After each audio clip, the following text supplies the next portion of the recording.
그럼 본론으로 다시 들어가서 생장, 염장으로 변화하는 작은 시간이 누적되어서 더 큰 시간을 형성하는데 그 또한 생장, 염장의 구조를 반복하고 있다는 건데요. 이를 반복하다 보면 아까 말씀하셨던 지구 1년이나 문명의 생장, 염장보다 더 큰 시간도 당연히 존재할 거라고 생각합니다.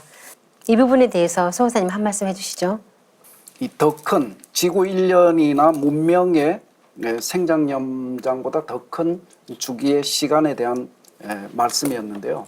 한마디로 이제 정의를 하면 우주의 1년입니다. 이 우주의 1년은 정산도 진리를 만나면서 처음 듣게 되는 그런 말씀인데요.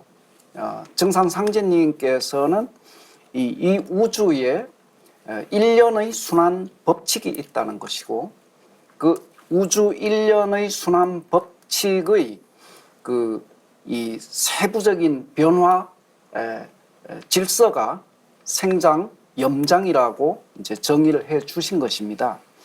그래서 이런 정산상제님의 그런 어떤 이 대우주 변화의 가장 근원적인 이 생명의 일주기에 대한 정의를 역사에서 해 주신 분이 계십니다. 증산도 안운산 태상 종도사님이신데요. 1946년 해방 다음 해에 당신의 우주론에 대한 그런 깨달음의 정수를 그 도표에다 한 장의 그림으로 도표로 저희들 도생들에게 내려주셨습니다. 이 한 장의 도표로서 인생의 비밀, 우주 변화의 비밀, 종교와 과학과 철학의 본질이 무엇이며 그 목적이 무엇이냐 묶어서 얘기하면 인생과 역사 그리고 대자연의 신비에 대한 그 모든 해답을 한 장의 도표로서 전해주셨습니다. 그래서 이 우주에는 1년이 있다. 그러면 우리는 왜 이제 우주 1년을 알아야 되느냐? 이런 문제가 있습니다. 우주는 생장, 염장의 질서를 가지고 순환하지 않습니까? 그럼 예를 들어서 우리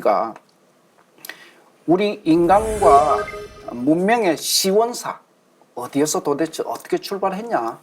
시원사를 알고자 하면 봄철을 알아야 된다는 겁니다. 봄은 생명의 탄생기니까. 그 다음에 문명의 이렇게 발전사, 문명이 무한 그 성장하는 이런 과정에 대해서 우리들 궁금하면 그것은 우주의 여름철에 대한 깨달음이 있을 때 그것은 해답을 찾을 수 있는 거죠.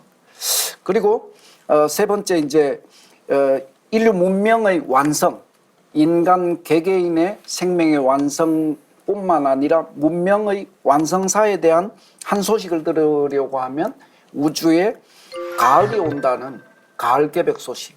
우리가 초목이 열매를 맺을 때는 반드시 이 가을에 가서 열매를 맺지 않습니까? 이 문명과 인생의 열매도 마찬가지죠. 그래서 가을 소식을 통해서 뭔가 이 문명의 완성 또 구원의 종교에서 구원의 이상세계 이런 어떤 소식을 깨칠 수 있는 것입니다.